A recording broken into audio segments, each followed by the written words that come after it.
જય ગુરુદેવ મિત્રો। પરમાત્મા દરેકને સુખ શાંતિ આપે તેવી પરમાત્માની પ્રાર્થના। મિત્રો, આજે સતાર બાપુનું એક ભજન છે, મતલબ એક વાણી છે। કહે છે, કેમ કરી ઉતરે પાર રે ભાઈ પથ્થરના નાવે। કેમ કરી ઉતરે પાર, જેનો લોભ ગયો ના લગારે પથ્થરના નાવે કેમ કરી ઉતરે પાર। મિત્રો, નાવ આપણે સમુદ્રમાં તરતા હોય, મતલબ સમુદ્રનો આ કાંઠેથી આ ઓલે કાંઠે જવું હોય તરીને, એક નાવડી જોઈ, એ જો લાકડાની નાવ હોય, હળવી હોય, એકદમ ફૂલ જેવી હળવી હોય ને મિત્રો, તો એમાં તમે બેસોથી તમને તારી દે। પણ પથ્થરની નાવમાં કેવી રીતે તારે? એવી જ રીતના મિત્રો આ ભવસાગરથી તરવા માટે આ દેહરૂપી પથ્થરની નાવમાં બધાએ બેહાડી દીધા છે। હળવી ફૂલ શબ્દરૂપી સોહમ શબ્દની નાવમાં બેસાડતા નથી અને દેહની નાવમાં બેસાડી દીધા। મતલબ દેહની આરતીઓ, દેહની પૂજા, દેહના પગ ધોઈને પાણી પીવડાવવું, દેહના આમૈયા કરાવવા, દેહની જ પૂજા, દેહની આરતીઓ, આખી જિંદગી આ પથ્થરની નાવ રૂપી દેહ સાથે જોડી રાખે છે। શબ્દરૂપી નાવમાં જ બેહાડતા નથી, જ્ઞાનરૂપી નાવમાં જ બેહાડતા નથી। તો આ પથ્થરની નાવે કેમ કરી ઉતરે પાર? જેનો લોભ ગયો ના લગારે, જેની અંદર લોભ વૃત્તિ ઠાસો ભરી છે, ચેલિયું ચેલા બનાવવાની નોરતી લોભ, મંડપ મેળા કરવાના લોભ, પૂજા કરાવવાનો લોભ, ધન દોલત લૂંટવાનો લોભ। લોભ તો કયો નથી લગારે, અંદર તો સાસો સાત પહેર્યો છે। ધન દોલતમાં જેનો જીવ ભરાણો ભાઈ, જે કોઈ લોભનો થયો સરદાર રે પથ્થરની નાવે કેમ કરી ઉતરે પાર। વાહ! ધન દોલતમાં જેનો જીવ ભરાણો રે ભાઈ, ક્યાંક 25-50 હજાર મળે એમ હોય, ત્યાં દોડીને પૂગી જાય। એકદમ જ્યાં બિચારો હાવ ગરીબ હોય, ઘર ત્યાં નહીં જાય, બાકી પૈસાવાળા છે ત્યાં ગાડીઓ લઈને પગી જાય, આખી રાત તબલા કૂટશે, લોકોને ભ્રમિત કરી 25-50 હજાર લૂંટીને આવતા રહે। કારણ કે ધન દોલતમાં જેનો જીવ ભરાણો રે ભાઈ, જે કોઈ લોભનો થયો સરદાર, અત્યારે બધા ધન દોલતના લોભમાં જ ફસાણા, એના સરદાર થઈને બેઠા છે। જ્ઞાનનો છાંટોય નથી, ફૂલની માળા પહેરવું, ફૂલમાંય જીવ છે। જેટલા અજ્ઞાની લોકો છે એ તો કદાચ ફૂલની માળા મંદિરની મૂર્તિમાં ચડાવે તો વાંધોય નથી। આ દેહ એક પથ્થર જ છે, 5 તત્વોનો જળ છે, આત્મા છે, ચેતન છે। તો દેહ ઉપર જે ફૂલની માળાઓ પહેરે છે, ફૂલના માળાઓની ગ્રહણ કરે છે, પોતાના દેહની શોભા વધારે છે, દેહની આરતી ઉતારે, ઢોંગ પાકડ નથી તો શું છે? વિચાર કરો એટલે ખબર પડી જાય, બધું ઢોંગ ને પાકડ છે। માળા ફેરવે પણ મોહમાં રાજી ભાઈ, તેનો એળે ગયો અવતાર રે પથ્થરની નાવે કેમ કરી ઉતરે પાર। માળા ફેરવે જગતને બતાવવા માટે, પણ મોહમાં રાજી થયો, એને આરતી ઉતારો, હામૈયા કરો, વાહવાહી કરો, ગાદીપતિ બેહાડો, તમે નીચા બેહો, હાથ જોડીને બેહો, તિલા કરો, તબકા કરો, 32 જાતના પકવાન ખવડાવો, તો આમાં માળા ફેરવે પણ મોહ તો મોહમાં રાજી, મોહમાં એમાં રાજી। માન અપમાન કરો તો રિહાઈ જાય, માન આપો તો ફૂલાઈ જાય, અપમાન કરો તો રિહાઈ જાય। સંત સાચો માન અપમાનથી ઉપર હોય, સાચા સંતને માન અપમાન સાથે કોઈ મતલબ જ નથી। માન લીધું એટલે અપમાન આવવાનું જ છે। સાચા સંતને સમાન દ્રષ્ટિ હોય, ઊંચું આસનમાંથી બહેન ચેલ્યું ચેલા બિચારા નીચા બેહે, અદ્વૈત ભાવ નથી, શું છે? અને અદ્વૈત ભાવ કહેવાય બધો ઢોંગ પાગણ છે, એનો તો એળે ગયો અવતાર। ભલે પછી જે ઢોંગ કરવું એ કરે, તો બધાને ભરવાનું જ છે। યોગી બન્યા પણ ભોગી રહ્યા ભાઈ, મઠમાં રાખે છે 2-4 નાર ને પથ્થરના નાવે કેમ કરી ઉતરે પાર। યોગી બન્યા, યોગ એટલે સુરતા શબ્દ સાથે જોડવી, યોગી એટલે જેની સુરતા શબ્દ સાથે જોડાઈ ગયેલી છે। ગુરુ પદે બેસી ગયા, ભક્તિ કરવા લાગી ગયા, સાધુ સંત બની ગયા, ખોટો વેશ બનાવી લીધો, એ યોગી જ બન્યા પણ ભોગી રહ્યા ભાઈ, પણ મન્મથ નકરો ભોગ જ ભર્યો છે। ધન દોલત પ્રત્યેનો ભોગ ને, હામૈયા પ્રત્યેનો ભોગ ને, માન મોટાઈનો ભોગ ને, અહંકારનો ભોગ ને, પૂજા આરતીઓનો ભોગ ના ઢોંગ નથી પાખણો છે, બધો ભોગ જ છે। આ ભોગ નથી, શું છે? દેખાવાનો ભોગ છે બધું। મઠમાં રાખે છે 2-4 નાર, આ દેહરૂપી મઠની અંદર, દેહરૂપી મઠની મંદિરની અંદર 2-4 નાર રાખે છે। આશા, ઈચ્છા, અપેક્ષા, માયા, આ 4 નારીઓ તો અંદર ભેગી રાખી, આ મનની અંદર તો 4 નારીઓ ભેગી જ છે, એ તો નીકળી નથી। તો આ પથ્થરની નાવે ભાઈ કોઈ ઉતરે નહીં પાર। બાકી શ્વાસોશ્વાસની ક્રિયામાં સોહમ શબ્દની નાવમાં જે બેસી જાય ને, એ આ ભવસાગરમાંથી પાર ઉતરી શકે। બાકી દેહરૂપી નાવમાં બેહાડી દીધા, આખી જિંદગી ચક્કર લગાવે ને પૂજાના આરતીઓ હે ચકાડામાં ફસાવી દીધા, નીકળવા જ ન દે, કુંડાળામાં તમને ગાળી દીધા, એ પથ્થરની નાવે ન ઉતરે બહાર. બરાબર.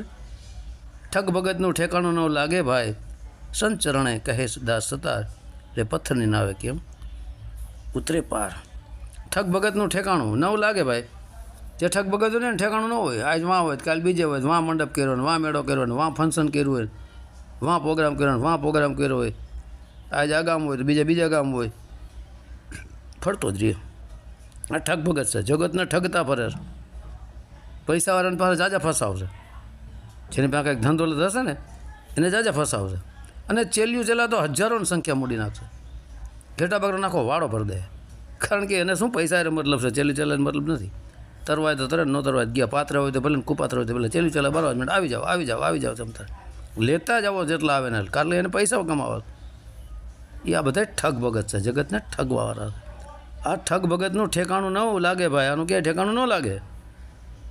હે એ શું એની સુરતા શબ્દમાં લાગે, એ શું મુક્તિ મોક્ષને પામે, કોઈ દિવસ ન પામે. કારણ કે ઠગ ભગતનું ઠેકાણું ન લાગે ભાઈ. દાસ સતાર કહે સંત ચરણે, પથ્થરની નાવે કેમ કરી ઉતરે પાર. આ કોઈ દિવસ ન ઉતરે મિત્રો. આ બધા ઠગ ભગત છે, ધ્યાન દેજો. સાચા સંતને ધન દોલત સાથે મતલબ નથી. સાચા સંત આરતી ઉતરાવતા નથી. સાચા સંત પગ ધોઈને પાણી પીવડાવતા નથી. સાચા સંત હામૈયા કરાવતા નથી. સાચા સંત ફૂલનો હાર પહેરતા નથી. ફૂલમાં જીવ છે, આ નોટ કરી લેજો. સાચા સંતને આવી નવટંકી નાટકની કાંઈ જરૂર નથી. સાચો સંત તમારી સાથે બેસીને જમે, તમારી હારે નીચે બેસે, ઉપર ઊંચાને જો આસન ન કરે, ઉપર બે એટલે પોતે ભગવાન ઓલા ચેલ્યું ચેલા બિચારા જાણે એના નોકર ચાકર હોય એમ. તારામાં આત્મા છે, ગુરુમાં આત્મા છે, ચેલામાં આત્મા છે. આ તો બધા દેહધારી ગુરુ દેહધારી ચેલા છે, બાકી શબ્દ ગુરુ સુરતા ચેલા નથી. આ કોઈ ઊંચા નીચો આસન થયું, હાથમાં જ બધા હરખો. તો ભાઈ એક થા ને, દેહની પૂજા કરાવે, દેહની આરતી કરાવે, જે નાસવંત છે. આ ઢોંગ છે, પાખંડ છે. બાકી સંત ચરણે દાસ સતાર કહે છે કે ભાઈ એ ન ઉતરે એ કોઈ પાર. એ તો બે લાય ગુરુ લાય 15 ને આવી જાય અંદર, એવા છે ધંધાવાળા છે. સાચા ગુરુ 2 થી 3 વધીને 5 થી 10 શિષ્યો બનાવે, હજારોની સંખ્યામાં ચેલા બનાવી નાખે. આ શું છે એમ. ઘેટા બકરાનો વાડો સંત કરતા જ નથી. તમે જાજો સાચા સંત પાસે, 1000 ધક્કા ખાવ તો ના પાડી દે. લાયક ન હોય ને તમે કીએ નહીં. માતા ગંગા સતીએ પાનબાઈને એકને શિષ્ય બનાવ્યા, ભોજા ભગતે 3 થી 4 જ બનાવ્યા, સવાદાર બાપુએ 3 થી 4 જ બનાવ્યા. લઈ લ્યો દાખલા તમે, ભીમ બાપાના, દાસી જીવણ બાપાના બનાવ્યા જાજા ચેલા. કોઈ પણ સંતને લઈ લ્યો, કારણ કે પાત્ર હોય ને તો જ પીરશે, એને ખબર પડી જાય. ઘેટા બકરાને ટોળા ન કરે, એ બધા ધંધા છે. બરાબર. તો આમાંથી એકેય ન તરે, ધ્યાન રાખજો. એક જ મુદ્દો પકડજો, જ્યાં પૈસા આવ્યા વચ્ચે એટલે ગુરુ ન હાલે. આવા તો ઘરે ફરસ ગુરુ, આ તો ઘર ફિરે, કોટી લાખ 50 સપના રૂપ કી ખબર નહીં, શિષ્ય કરન ક્યાર. ગુરુ શબ્દ છે, ગુરુ 4 દાગથી ન્યારો છે. દેહી को जो गुरु कहे वो तो धुंधर ज्ञान, 4 दाग में આવે નહીં વાંકો સદગુરુ જાન. આ પોથીઓ પાના વાંચીને તમને સમજાવવાની વાત છે, કથણી બકણી કરવાની વાત છે. લીખા પડી કે હે નહીં દેખા દેખી બાત, દુલ્हा दुल्हन मिल गए फीकी पड़ी बारात.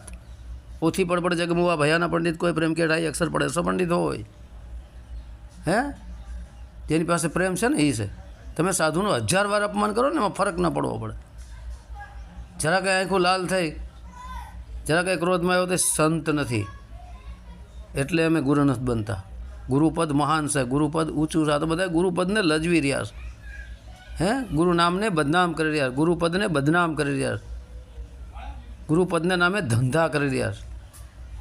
આ નોટ કરજો. આને કોઈ કહેવાવાળું નથી ને, એટલે જેથી કોઈક ભટકાઈ જાય ને તેથી હવા નીકળી જાય. આ એમ છે, કોઈક સાચા મળી જશે ને, આમનો સામનો થઈ જાય ને, ત્યારે ખબર પડી જશે. અત્યારે એક પ્રશ્ન મૂકું છું, મારોય પ્રશ્ન નથી, પ્રશ્ન છે બીજાનો. મિત્રો, દરેક સાધુ સંતોને મોટા ગુરુઓ પાસે જે બની બે લાખોને ચેલિયું મીંડા છે ને, એની પાસે પ્રશ્ન મૂકજો મિત્રો. એની પાસે મૂકજો પ્રશ્ન, એટલે તાત્કાલિક એની પાસે 1 લાખ માણસો લઈને જાઓ ને, બધાને ચેલિયું ચલાય એના બનાવી દો, અને માગે એટલા પૈસા આપું. એક સાખીનો ખાલી ઉત્તર આપી દે, એક જ સાખી. મારો તો પ્રશ્ન છે નહીં, પ્રશ્ન બીજાનો, મને બીજાએ મોકલો. પ્રશ્ન છે, આસમાનમાંથી ઉતર્યું બીજ, આસમાનમાંથી ઉતર્યું બીજ વાડ વગરનો ચેડો વેલો, દેહ વગરનો આતમ બતાવે તો ઈ મારો ગુરુ, હું એનો ચેલો. જવાબ સંતોષજનક હોવો પડે, સંતોષજનક જવાબ હોવો પડે. તેજ્યનો સાક્ષી ભોજ્યો કરીને મૂકી દેવા નથી. જેવી રીતે ઘણા ઓડિયોમાં બોલું છું કે જેને ગુરુ પરંપરા શરૂ કરી, સર્વપ્રથમના ગુરુ કોણ? એક જ જવાબ આવશે ને, સર્વપ્રથમના ગુરુ પરમાત્મા, બાકી કોઈ પાસે જવાબ જ નથી. ગુરુ પરંપરા શરૂ કોને કરી? સર્વપ્રથમના ગુરુ કોણ? એ છે પરમપિતા પરમાત્મા. તો પરમપિતા પરમાત્માના ગુરુ કોણ? તો કે કોઈ નહીં, પરમપિતા પરમાત્મા જ બધાનો ગુરુ. તો પરમપિતા પરમાત્મા સ્વયં નુગરા થયા ને, અને આ બધા ગુરુમુખી. આપણે બધા ગુરુમુખી થઈને નુગરા પરમાત્માને ભક્તિ કરીશ, નુગરા પરમાત્માને મેળવવાનો પ્રયત્ન કરીશ. સત્યને રસ્તે ચાલે તે જ સુગરો, અસત્યને રસ્તે ચાલે તે જ નુગરો. 1000 ગુરુ હોય ને છલ કપટ કરતો હોય, ઢોંગ પાખંડ કરતો હોય, ચેલ્યું ચલા બને બિચારાને ધૂતતો હોય, એ તો મહાનુગ્રો છે. ભોળા પારોડાને ફસાઈને પોતાની ઝાડમાં આંગળી મૂકીને દેખાડું ને આત્માની ઓળખાણ કરાવી દો ને આત્માનો અનુભવ કરાવી દો ને નક્કી કરાવી દે ને બધો ઢોંગ પાખંડ છે. આવાની ઝાડમાં ન ફસાતા. આ બધા નુગરા જ છે. ખબર કોઈને કાંઈ નથી. ધર્મના નામે ધંધાયેલા છે, ગુરુના નામે મોટો અત્યારે ધંધો ચાલી રહ્યો છે. આ નોટ કરજો. અને ચેલિયું ચલા બિચારા વિવેકહીન છે, બુદ્ધિહીન છે, મૂર્ખ છે. એ વિવેકી માણસો આમાં ન ફસે ને ખબર પડી જાય કે ઢોંગ છે, પાખંડ છે, ચાલાક છે. એ ન ખબર પડે. ભોળા ફસાવાના છે. બાકી વિવેક ચતુર ચાલાક આમાં ન ફસાય. બરાબર. તો હવે સતારદાસ બાપુની જય, સત્ય સનાતન ધર્મની જય.